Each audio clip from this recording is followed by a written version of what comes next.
You. What up? All right. We got another one from MrBallen. Another one from MrBallen. And this is another top 3 stories that sound fake but are 100% real. Yeah. Yeah. And even after all the stories we've heard, I think one of the most unbelievable ones is probably one of the first ones we checked out. The tree in the lung. The dude with the tree in the lung that was growing. A tree growing in his lung.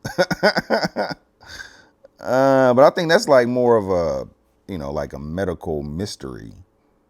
You know what I'm saying? I don't know if MrBallen has like a top 3 medical mysteries.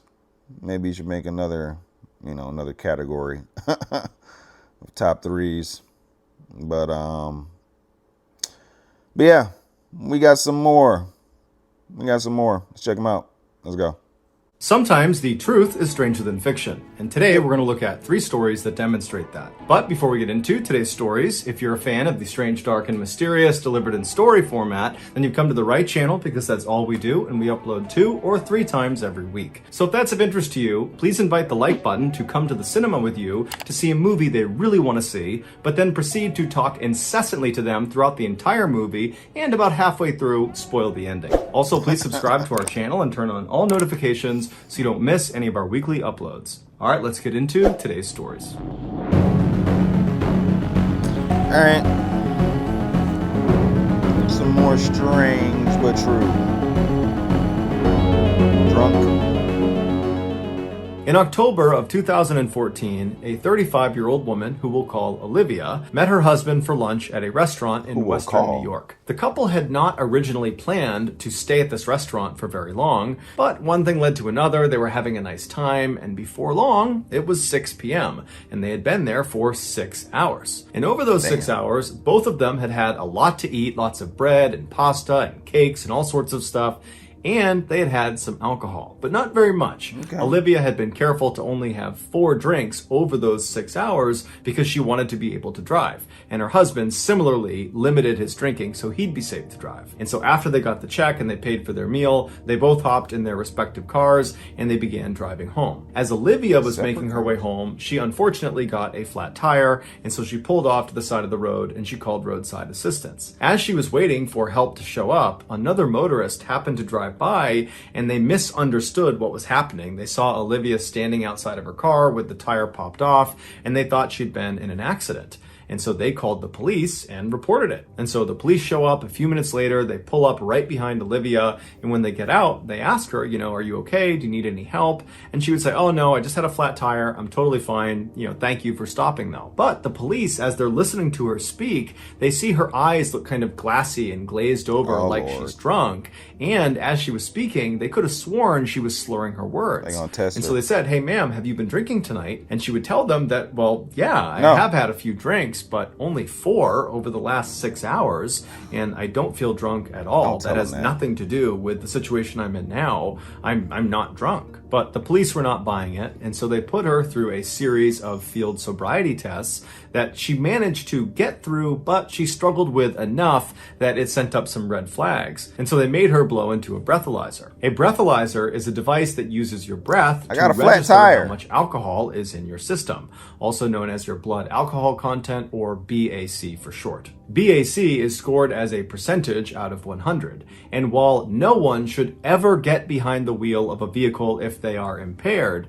it is the case that in America, you are allowed legally to operate a vehicle if your BAC is 0.08% or lower. For reference, if a 160-pound female consumed about 3 alcoholic drinks, maybe a little bit more, in the course of an hour, she would most likely have a 0.08% BAC. If that same 160-pound female were to consume, let's say, 8 alcoholic drinks over the course of an hour, she would definitely not be allowed to legally operate a vehicle because she would be very, very drunk. Her BAC would have spiked to 0.2%, which would put her in the range where she would most likely have alcohol poisoning and eventually she would most likely lose consciousness. If this same 160-pound female were to consume 13 alcoholic drinks over the course of an hour, her BAC would jump all the way up to 0.4%, where she's not just drunk and unable to operate a vehicle. At that level, you're talking about potentially dying from consuming that much alcohol. When Olivia blew into this breathalyzer, she fully expected that she would be below the 0.08% legal limit, because after all, she'd only had 4 alcoholic drinks over a 6-hour period, and so that would put her well below that legal limit. How big were the drinks? But that was not the case. She blew a staggering 0.33%. Damn! The cops couldn't believe what they were looking at because they're looking at Olivia and they're thinking at that level, she should be somewhere between losing consciousness and dying. But here she is just standing there talking to us, something acting wrong with a little thing. bit buzzed. And so they assumed their breathalyzer must have made a mistake. So they went back into their car, got another breathalyzer, did it again, and again, Olivia blew a 0.33% BAC. The officers couldn't understand how this woman had such an extreme alcohol tolerance, but regardless, they charged her with driving while intoxicated and then brought her to the hospital for medical intervention. There, her BAC remained high even after a full day had passed without her consuming any more alcohol. This is around the time that it was discovered that Olivia had a very, very rare medical condition called auto-brewery syndrome, which in a nutshell meant her body transformed glucose from foods, specifically carbs like bread, pasta, that kind of thing, into alcohol. Olivia, who was totally unaware of this condition, had developed this wicked alcohol tolerance because she was basically drunk all the time. Not because she was a heavy drinker, but because she ate carbs. This condition, if left untreated, can do the same damage alcoholism and binge drinking can do to the body. The only way you can treat it is by drastically changing your diet. When Olivia's condition was discovered and made public, the charges against her were dropped, and she would go on to just stop eating carbs altogether. She ain't stopped drinking. She stopped the carbs, not drinking. In 1887, 35-year-old Robert Ledru was a very talented detective working in Paris, France. He was so talented that periodically he would get called upon by other police departments around the country to help them solve their most difficult cases. And so that year, there was this coastal town in northern France that had this string of sailors that went missing, and nobody had the slightest idea what had happened to them. And so naturally, Robert was called in to investigate. The night Robert arrived in this town, it was very late and Robert was tired, so he went straight to his hotel and he went to bed. The following morning, he got up and he went straight to the local police department to meet the local officers that he would be working with on this investigation. But when he got there, he was told that the missing sailors case had been lowered in priority because during the night, a murder had been committed down on their beach. And so that was now their main focus. And so they apologized to Robert and said, I'm sorry you came all this way for nothing.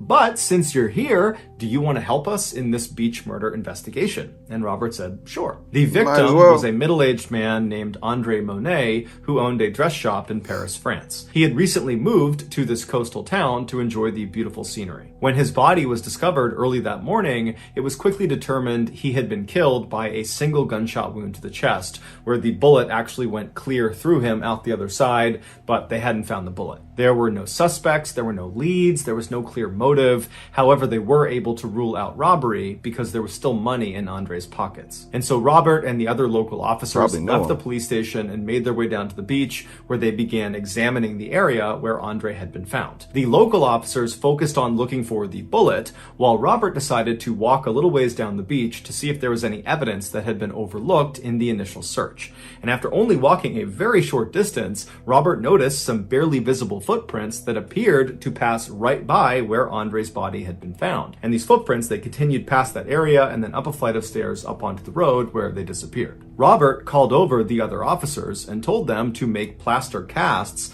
of these footprints so he could analyze them. What that meant is the officers would literally just pour liquid plaster inside of these prints, and then when they dried, they would pull that plaster out and it would literally be a 3D model of the foot that had made the prints. And so as the officers are working on these casts, Robert says to one of the officers that these prints looked really odd to him, like they were familiar in some way, but he just couldn't place where he had seen them before. Less than an hour later, when the plaster had dried, the officers pulled them out and they handed them to Robert, and as soon as Robert looked at them, he physically reacted to what he was seeing. It was like he was disappointed. And then without saying anything, he just walked down the beach with these plaster casts until he got to this secluded area where he sat down.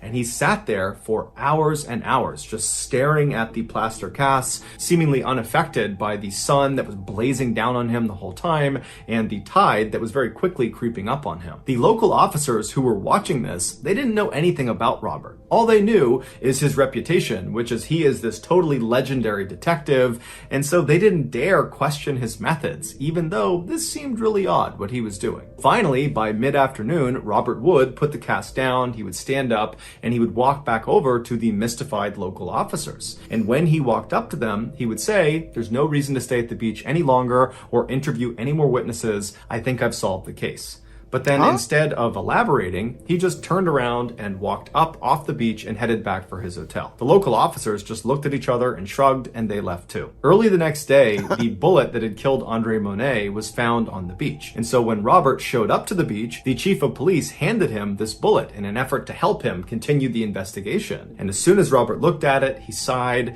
and said, "Okay, now I know for sure what happened." And then Robert proceeded to break down the murder. He said the killer woke up in the middle of the night on the night that Andre was killed, and he got out of his bed, he put on his clothes, and then he headed down to the beach. There, he encountered Andre Monet, a man he didn't know who was most likely out for a midnight stroll as well.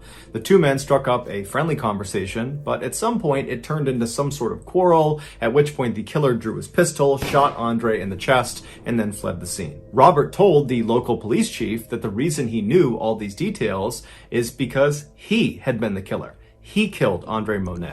But he didn't do it on purpose, and he didn't remember, because he killed Andre Monet while he was sleepwalking. He told the chief when he was given those plaster casts of those footprints, he knew immediately why he thought those prints looked so familiar. Because as soon as he looked at the casts, he could tell whoever had made the prints was missing a toe, and as it happened, Robert was missing a toe. Damn. So those prints looked exactly like his footprints. And that morning, when he had woken up in his hotel room before even going down to the beach, he had noticed that his shoes and his socks, which were next to his bed, were sandy and damp. And he thought that was so strange because he couldn't remember how they got that way, but he was too busy to investigate. And that night, after he had sat all day looking at the casts and then left the beach, leaving the local police officers totally mystified, he had gone back to his room, and the first thing he did was get his revolver out from under his pillow, and he discovered that one bullet was missing. And he always kept his revolver fully loaded. And so he spent the rest of the night trying to convince himself that this was just one big coincidence. But the following morning, when he was given that bullet, he knew immediately that this was not a coincidence. The bullet that had killed Andre Monet was the same type of ammunition that he loaded his revolver with. And so he had to be the killer. He had effectively caught himself. The police were totally shocked and did not believe this at first. More specifically, they didn't want to believe that Robert, their star detective, was behind this horrible homicide. But eventually, after examining all the evidence, they agreed he had to be the killer. But to test whether this really was sleepwalking and not some elaborate cover-up by Robert, they decided to conduct an experiment. Robert, who was fully cooperative with the investigation, was told to sleep in this jail cell where he would be monitored 24/7 by armed guards, and in this cell with him would be a revolver loaded with blank rounds, and he was told to keep it under his pillow. For the first couple of days, nothing happened. Robert never touched the revolver during the day or when he was asleep. But about a week into this experiment, Robert suddenly woke up in the middle of the night in this trance-like state. He reached under his pillow, pulled out the revolver, and began firing at the guards right outside of the cell. And so this convinced the police that Robert had been telling the truth about what happened to Andre Monet. How did that convince He really y'all? had killed him while he was sleepwalking. A decision was made not to prosecute Robert for the murder. Instead, they decided to basically exile him for everybody's protection. And so from then until 1937, when Robert died, he was forced to live alone on this secluded farm outside of Paris, where the only visitors he ever got were doctors who would only show up during the day and with armed bodyguards. Sleepwalking killer. On December 18th, 1956, a brand new game show called To Tell the Truth aired on a major American television network. The premise of the show was relatively simple. 4 celebrity judges would be presented with 3 people called contestants who all claimed to be the same person. And this person who they claimed to be was always remarkable in some way. They had some incredible talent or some crazy job, or they had accomplished something extraordinary. One of these 3 contestants was the real person they were claiming to be. The other 2 people were doing their best to pretend to be that person. And it was the job of the celebrity judges to try to figure out who was telling the truth. So for a set amount of time on the show, the celebrity judges would ask the contestants questions about their background and try to figure out, who was who. And then at the end of the time, the celebrities would cast a vote about who they thought was the real remarkable person. After the votes were tallied up, the host would have the real remarkable person stand up to reveal themselves, and the entire audience would go crazy, and that was the show. And the show became quite popular. So popular, in fact, that today, nearly 70 years later, it's still on the air. And over this show's very long history, to tell the truth, virtually all I never the seen episodes this. are Cedric? pretty similar. It's a pretty redundant what show. the heck?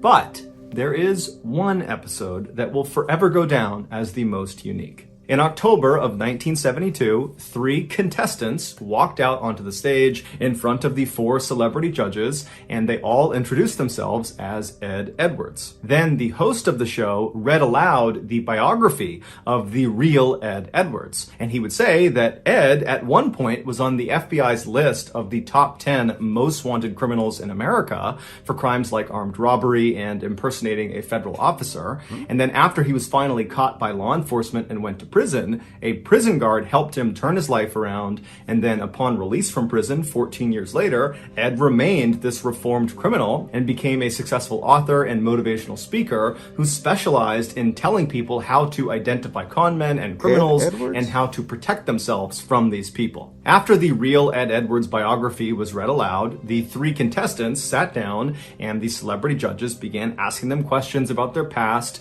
and then after the time was up, the celebrities cast their votes, and then the real Ed Edwards was revealed. And even though 2 of the 4 celebrity judges had correctly identified the right Ed Edwards, the crowd was totally astonished at who this guy actually was, because he did not look like this ex-convict. He looked like this kind of all-American, middle-aged father who was totally harmless and wouldn't hurt a fly. That's what they look like. But either way, the show ended, and then the world forgot about Ed Edwards until 2009. That year, Ed's estranged daughter, 40-year-old April Blasio, finally decided to investigate something that had plagued her for her whole childhood. Despite her father's claims that he was this reformed criminal and this stand-up, law-abiding guy, she didn't believe it. She never believed it. She thought he had never been reformed and just was a criminal and always had been. Behind closed doors, Ed was violent and abusive, and he was a compulsive liar. She remembered in the 1970s and 80s when she was a young kid, Ed would make their family pack up and move, sometimes in the middle of the night, and April always assumed it was because her dad was wrapped up in something criminal.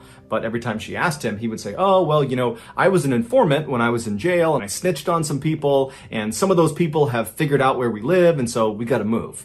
April knew he was lying, but there was nothing she could do, and so they just kept on moving around. But she always thought something else was going on. So in 2009, when April is now this 40-year-old woman, she's laying in bed one night and finally says, you know what, I'm just gonna start Googling some stuff. So she hops in her laptop and she starts typing in the different names of towns that she and her family lived in as a kid. And then after she'd write the name of the town, she'd write unsolved mystery or unsolved crime, and she would see if anything popped up. And so as she began looking, she found one in 1980. It was an unsolved murder in a town called Watertown, Wisconsin, that happened right around the time that her family very briefly lived in this town. There was this young teenage couple that had left this wedding and they had driven down this dead-end road and they were just kind of enjoying each other's company when an unknown assailant who matched the description of Ed Edwards walked up to their car, broke in, shot them both to death, and then disappeared. And so on a hunch, April called the Watertown Police Department the following day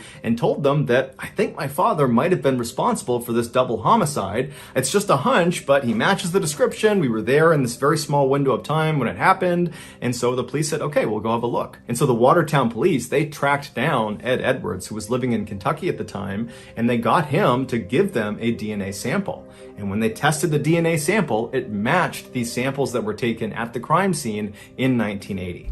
And so Ed Edwards, he was arrested and brought back to Wisconsin, and as soon as he was in custody, he confessed to the murder. And then he requested the death penalty. But he was told the maximum punishment for this crime was life in prison. Ed didn't like this, and so he confessed to another double homicide from 1977 in Ohio, where he killed another teenage couple, thinking that would give him the death penalty. But through a loophole, they said, well, actually, that still won't get you the death penalty. You're still facing life in prison. Give it to frustrated, Ed revealed a third murder he had perpetrated. Oh my God. In 1996, he had killed his own foster son for the insurance money. And so for this crime, he was eligible for capital punishment, and so he was sentenced to death. But he would die of natural causes 2 years later in 2011 before the state could execute him. Since his death, cold case investigators and members of his own family have theorized that Ed Edwards is almost certainly responsible for more killings beyond just the 5 he happened to confess to. In fact, many people believe Ed Edwards could actually be the infamous Zodiac killer, who's one of the nation's most notorious uncaught serial killers that killed 37 people in Northern California in the 1960s and 1970s. If this is true, then Ed Edwards did not become a killer after he was on that game show in 1972. No, when he showed up for that game show and stood in front of the audience and smiled and answered questions to the celebrity panelists, at that time, as you're watching him on TV, he would have already been a seasoned serial killer with dozens and dozens of victims. But Ed stopped confessing to murders after that third confession because he was just kind of using those murders as bargaining chips to get what he wanted, the death penalty. And once he got it, he went silent. And now that he's dead, we're never going to get another confession out of him. And there's no proof connecting him to any unsolved murder cases. And so unfortunately, it's unlikely we'll ever know the full extent of Ed's reign of terror. So that's going to do it, guys. If you found the secret in today's episode, let us know in the comment section what it is and where you found it. Man. He was only discovered because of his daughter. That's crazy. Wasn't he on the FBI's most wanted list? Yeah, I didn't have his DNA on file. He was on the FBI's most wanted list. Didn't he do time in prison? His DNA wasn't on file. He lived in that area around the time of the murder, or those murders, multiple murders. I guess DNA wasn't available, but I mean, they was able to use it in 2009. They should have just, as soon as they was able to, I don't know. Or maybe they didn't have it on file. They didn't have his DNA on file. You know, why would you take his DNA if you don't know that's coming down the line? I don't know. That's crazy. He killed his own foster son for the insurance. He's just a man. That's not even like a serial killer. Like, serial killers usually do it the same way every time. You know, he's doing like different type of, he's just a killer, criminal. Man. And yeah, he doesn't look like it. He didn't look like it. He didn't look like he was capable of doing all the things, at least that he admitted to. And he was, you know, he went to prison for. But they don't always, you know, look the part. They don't always look the part. That's the scary thing. Man. They should have kept telling them, no, you can't get the death penalty until you admit to 20. Keep going. You got to give us 20 more murders or whatever before you can get the death penalty. They should have kept on, I mean, come on. You can lie to them. I mean, so three was a magic number. 3. Come on now. Y'all could have got what y'all wanted if y'all would have kept on, stringing him along, holding the carrot before the horse or whatever. Man, Then the second story. I don't know if I think maybe he got in an argument with dude. I mean, what it sounds like. I mean, sleepwalking. I don't know how that experiment they did, having him in the jail with the revolver, and like one night he woke up in the middle of the night and started shooting. That doesn't prove that that sleepwalking was the cause of the murder he committed. He was on the beach, so he was in a hotel, so he left his room. He got the gun. He left his room. He went down to the beach. He was walking on the beach. You know what I'm saying? He met somebody, or he was talking to somebody, had an argument, and shot him, and then ran off. And I mean, that doesn't sound like. I mean, I'm not an expert on sleepwalking. I'm just saying, like, the experiment they did really doesn't prove that sleepwalking was the cause. Like, I don't understand that. I mean, that is a crazy story, though. You hire, one of the greatest detectives, what, in Paris or in that region or whatever, one of the greatest detectives. You ask him to come in to help with an important case. He comes in that morning, or he comes in, I guess, the night before. Then he goes in that morning, and they tell him, "No, we got we got an even bigger case of a murder on the beach, and it's the murder he committed the night before." That's crazy. Yeah, that's unbelievable. Ah, man. Then he found, I guess, dude had a toe missing. That's the way he said. He saw the footprints. First of all, he's the only one that saw the footprints. Like, he's the one that walked over. He could have just like brushed the footprints away if he wanted to, if he figured it out that fast. But I guess, that's probably the part where maybe you think maybe it was sleepwalking, because he came clean. If he was trying to hide it or whatever, he was the one that solved the case. He could have just let them do their thing. It doesn't seem like they was coming close to solving it. I don't know. That is a crazy, crazy. What was it? Did MrBallen say 1897? That happened in 1897. That's crazy. I guess around then you could just ban someone to their own. That what he say? He lived his days out in the hut or whatever, in the middle of nowhere. I guess that's better than prison for the rest of your life. Damn. Yeah. In the first story, man. So her body turned gluten. Her body turned bread and pasta into alcohol, and she didn't even know it. But wouldn't you feel the effects of that? Wouldn't you feel like you're drunk? I guess her tolerance was just so high because she was drunk all the time. I guess that's what happens when you drink all the time. Shit, I know. And MrBallen said that was a rare condition, so I guess that doesn't happen all the time. She's just a rare case. That's scary, though. You don't even know. You don't even know. Your body could just shut down. You're not even drunk. You just eating spaghetti and bread, and you just shut down. Man. But who stays at a restaurant for 6 hours? Like, what was y'all celebrating? 6 hours? 6 hours? That's a long time. I'm surprised the restaurant wasn't like, well, I guess y'all spending money. If you're spending money, they'll let you stay as long as you want, I guess. There's no time limit if you're spending money. You can't just sit there with one drink and some appetizers for 6 hours. You got to order some stuff.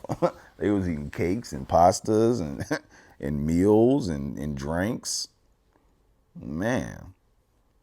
And then four drinks over 6 hours, that's not a lot. That isn't a lot. But when you count the bread and pasta, is alcohol too, then it is a lot. You drink a lot. You drink and ate a lot of alcohol. Ah, man. And then she chose to quit breads and I'm still gonna drink. I'm still gonna be drunk all the time. I'm just not eating breads and pasta no more. What the hell? Ah, damn. Yeah, yeah, man. I guess the detective, probably the most unbelievable. The detective solved not solved his own murder, but solved the murder that he committed. That's crazy.